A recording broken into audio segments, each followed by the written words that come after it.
नमस्कार दोस्तों, मैं आपका दोस्त डॉक्टर आशीष। दोस्तों, हम भारतीयों की रसोई में एक बहुत ही गजब की आयुर्वेदिक दवाई पाई जाती है जिसका नाम है हल्दी। आज की वीडियो में मैं आपको हल्दी के बारे में बहुत ही खास जानकारी देने वाला हूं और यदि आप चिकित्सा क्षेत्र में काम करते हैं तो ये जानकारी आपके बेहद काम आने वाली है। दोस्तों, इस हल्दी के अंदर एक बहुत ही जबरदस्त तत्व पाया जाता है जिसका नाम है करक्यूमिन और इसी करक्यूमिन के अंदर हल्दी की सारी मेडिकल प्रॉपर्टी पाई जाती है। अगर हम देखें कि हल्दी में इसकी मात्रा कितनी होती है तो 100 ग्राम हल्दी में करीब 3 ग्राम करक्यूमिन मिलता है। ऐसे में अगर हम हल्दी को सीधा दवा के रूप में उपयोग करें तो करक्यूमिन बहुत कम मात्रा में हमारे शरीर में जा पाता है, क्योंकि अगर कोई रोगी 50 ग्राम हल्दी एक बार में खाएगा तो केवल 1.5 ग्राम करक्यूमिन उसके अंदर जाएगा। लेकिन दोस्तों, इसी हल्दी के करक्यूमिन से एक होम्योपैथिक दवाई बनाई जाती है जिसका नाम है करक्यूमा लोंगा मदर टिंचर। आज मैं इसी दवाई के बारे में आपको पूरी जानकारी दूंगा। दवाई कैसी है, क्या क्या काम करती है, कौन कौन से रोगों में आप इस दवाई का प्रयोग कर सकते हैं, आपको इस दवाई की डोज क्या लेनी है, कितने दिन तक लेनी है, आज की वीडियो में आपको पूरी जानकारी दूंगा। इसलिए वीडियो को पूरा जरूर देखें। अगर आपको हमारे वीडियो पसंद आते हैं तो लाइक भी जरूर करें। तो दोस्तों, आप मेरी बगल में जो चित्र देख रहे हैं ये होम्योपैथिक दवाई करक्यूमा लोंगा का चित्र है। इस दवाई को हमें हमेशा मदर टिंचर की फॉर्म में इस्तेमाल करना है। तो हल्दी के पौधे की जो जड़ होती है उस जड़ से करक्यूमिन को निकाला जाता है और इस करक्यूमिन से ये होम्योपैथिक मदर टिंचर बनाया जाता है। इस मदर टिंचर की डोज मैं वीडियो के अंत में आपको बताऊंगा।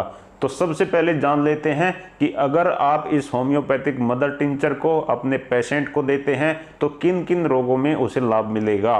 तो दोस्तों, करक्यूमिन के अंदर जो सबसे पहला गुण पाया जाता है वो है एंटीऑक्सीडेंट प्रॉपर्टी। एंटीऑक्सीडेंट को आप सभी लोग जानते हैं, हमारे शरीर में जो फ्री रेडिकल्स होते हैं जो हमारी सेल्स को हानि पहुंचाते हैं, फ्री रेडिकल्स को ये खत्म करते हैं और हमारी कोशिकाओं को डैमेज होने से बचाते हैं। आजकल एंटीऑक्सीडेंट में विटामिन ई का नाम सबसे ऊपर पाया जाता है, लेकिन अगर हम करक्यूमिन को देखें इसके अंदर विटामिन ई से भी ज्यादा एंटीऑक्सीडेंट प्रॉपर्टी है। तो अगर आप इस मदर टिंचर का लगातार उपयोग करते हैं तो ये सेल्स को बूढ़ा होने से भी बचाता है, सेल्स को डैमेज होने से भी बचाता है और आपकी बढ़ती हुई उम्र को धीमा कर देता है। करक्यूमा लोंगा मदर टिंचर का दूसरा प्रयोग, इसके अंदर एंटी इंफ्लेमेटरी प्रॉपर्टी पाई जाती है। यदि आपके शरीर में कहीं पर भी सूजन है, कहीं पर भी रेडनेस है, तो इसकी एंटी इंफ्लेमेटरी प्रॉपर्टी सूजन और रेडनेस को कम करती है। फिर चाहे वो सूजन आपके इंटरनल ऑर्गन में है या बाहर दिखाई दे रही है, आपके पेट के अंदर इन्फेक्शन है, पैनक्रियाज में सूजन है, या आपकी आंतों के अंदर सूजन है, या आपके लीवर के अंदर इन्फेक्शन हो गया है, इन सभी इंटरनल ऑर्गन की सूजन में ये बहुत गजब का काम करती है। इसके अलावा इसका उपयोग अर्थराइटिस में किया जाता है, जहां पर जोड़ों में सूजन आ जाती है, जोड़ों में रेडनेस आ जाती है और जोड़ों में दर्द रहने लगता है।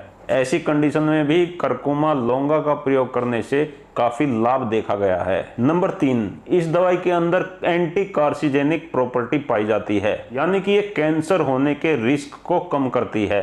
दोस्तों, आजकल कैंसर बहुत ज्यादा बढ़ रहा है, तरह तरह के कैंसर दिखाई देते हैं, रोज दिखाई देते हैं, किसी भी फैमिली में हो सकता है। अगर आपको ऐसा लगता है कि मुझे भविष्य में कैंसर हो सकता है तो आप इस मदर टिंचर को केवल 40 से 45 दिन तक लगातार लें। ऐसा करने से ये आपके कैंसर होने के रिस्क को 80% तक कम कर देगी। यानी कि अगर आपके परिवार में कैंसर की संभावनाएं हैं, आपको लगता है कि मुझे भी हो सकता है, तो आप इस दवाई का सेवन जरूर करें। करक्यूमा लोंगा होम्योपैथिक दवाई का चौथा प्रयोग, इसके अंदर गजब की एंटीबैक्टीरियल प्रॉपर्टी है। आपने देखा होगा बहुत पुराने समय से अगर गले में दर्द हो जाए, सर्दी जुकाम हो जाए तो हल्दी को दूध में डाल के पीने के लिए दे देते थे और गले का दर्द ठीक हो जाता था। तो दोस्तों, ऐसा क्यों होता था? ऐसा इसलिए होता था क्योंकि हल्दी के अंदर करक्यूमिन जो पाया जाता है इसके अंदर एंटीबैक्टीरियल प्रॉपर्टी होती है। तो अगर किसी को गले में दर्द हो गया है, गले का इन्फेक्शन हो गया है या टॉन्सिल हो गए हैं, उसमें ये दवाई गजब का काम करती है। अच्छा, टॉन्सिल होने का एक घरेलू उपाय भी आपको बता देता हूँ, ये आजमाया हुआ है। अगर आपके घर में हल्दी है, शुद्ध हल्दी, मिलावट वाली हल्दी नहीं चलेगी, अगर आपके घर में शुद्ध हल्दी है और बच्चे को गले में टॉन्सिल हो गए हैं तो आप हल्दी को अपनी उंगली पर लगाइए और टॉन्सिल पर ऐसे धीरे धीरे रगड़ दीजिए।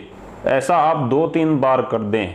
और उसके 1 घंटे तक बच्चे को कुछ ना खिलाएं तो एक गजब का काम करता है और 2-3 बार के प्रयोग में ही टॉन्सिल को पूरी तरह से ठीक कर देता है। इसके अलावा सर्दी खांसी होने पर, जुकाम होने पर, बैक्टीरियल इन्फेक्शन होने पर आप करक्यूमा लोंगा होम्योपैथिक मदर टिंचर को अपने बच्चे को दे सकते हैं, जिससे सर्दी खांसी जुकाम आदि सब ठीक हो जाएंगे। दवाई देने का तरीका डोज वीडियो के अंत में आपको बताऊंगा, इसलिए पूरा वीडियो जरूर देखें। करक्यूमा लोंगा दवाई का 5वां उपयोग, ये हार्ट के लिए एक बहुत अच्छी दवा है। हार्ट के लिए मैं इसलिए इसे अच्छा बता रहा हूँ क्योंकि ये कोलेस्ट्रॉल को कम करती है, उसके साथ साथ ये खून को पतला करती है। अगर आप लगातार इस दवाई का सेवन करते हैं तो कोलेस्ट्रॉल का स्तर कम हो जाता है और खून पतला हो जाता है। दोस्तों, कोलेस्ट्रॉल का बढ़ा हुआ स्तर ही हार्ट प्रॉब्लम का कारण बनता है, हाई बीपी का भी कारण बनता है।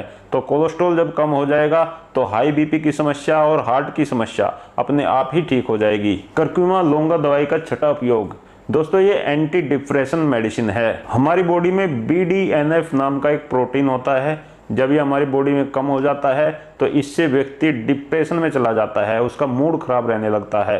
तो ऐसे में अगर उस व्यक्ति को करक्यूमिन दिया जाए तो करक्यूमिन का सेवन करने से BDNF प्रोटीन बढ़ने लगता है, व्यक्ति का मूड अच्छा होने लगता है और वो डिप्रेशन से बाहर आ जाता है। दोस्तों, इसके अंदर एंटीऑक्सीडेंट प्रॉपर्टी होने के कारण ये हमारी स्किन के लिए बहुत अच्छा है, हमारे बालों के लिए बहुत अच्छा है, हमारे नाखूनों के लिए बहुत अच्छा है, हमारी हड्डियों के लिए बहुत अच्छा है और इसके लगातार प्रयोग करने से व्यक्ति जल्दी बूढ़ा नहीं होता, क्योंकि ये हमारे शरीर के अंदर जो सेल्स हैं उन्हें बूढ़ा होने से रोकता है। तो चलिए दोस्तों, अब इसकी डोज की बात कर लेते हैं। आपको ये दवाई होम्योपैथिक मेडिकल स्टोर से मिल जाएगी। आपको ये दवाई केवल मदर टिंचर की फॉर्म में खरीदनी है और दवाई को प्रयोग करने से पहले इसे एक बार अच्छे से हिला लेना है। जो वयस्क आदमी हैं वो इस दवाई की 10 बूंदे थोड़े से गुनगुने पानी में मिला के दिन में 3 बार पी सकते हैं। लेकिन जो बच्चे हैं जिनकी उम्र 10 वर्ष से कम है उन्हें केवल 5 बूंदे देनी है। तो दोस्तों, ये बहुत अच्छी होम्योपैथिक दवाई है, आप सभी को अपने घर में इसे जरूर रखना चाहिए। और अगर आप एक चिकित्सक हैं तो आप इसे अपने पेशेंट को दे सकते हैं, उसे बहुत अच्छे रिजल्ट मिलेंगे। एक्यूट कंडीशन में अगर अभी बीमारी हुई है तो आप इसे लगातार 10 दिन तक ले सकते हैं। 10 दिन में आपकी बीमारी को बिल्कुल ठीक कर देगी। हालांकि आराम पहले 1-2 दिन से ही मिलना शुरू हो जाएगा, फिर भी लगातार 10 दिन तक लें, उसके बाद बंद कर दें। हालांकि अगर आप कैंसर के प्रिवेंटिव के रूप में इसे ले रहे हैं, ऑक्सीडेटिव स्ट्रेस को कम करने के लिए ले रहे हैं या अपनी इम्यूनिटी को बढ़ाना चाहते हैं तो आपको ये मदर टिंचर लगातार 45 दिन तक लेना चाहिए। तो दोस्तों, आज के वीडियो में मैंने आपको हल्दी से बने हुए मदर टिंचर की जानकारी दी। आपको हमारी जानकारी कैसी लगी कमेंट करके हमें ज़रूर बताएं। इसी के साथ आज का ये वीडियो समाप्त करते हैं। अगर आपको हमारा वीडियो पसंद आता है तो लाइक और शेयर भी ज़रूर किया करें। मैं आप सभी का बहुत बहुत धन्यवाद करता हूँ। आपको मेरा नमस्कार।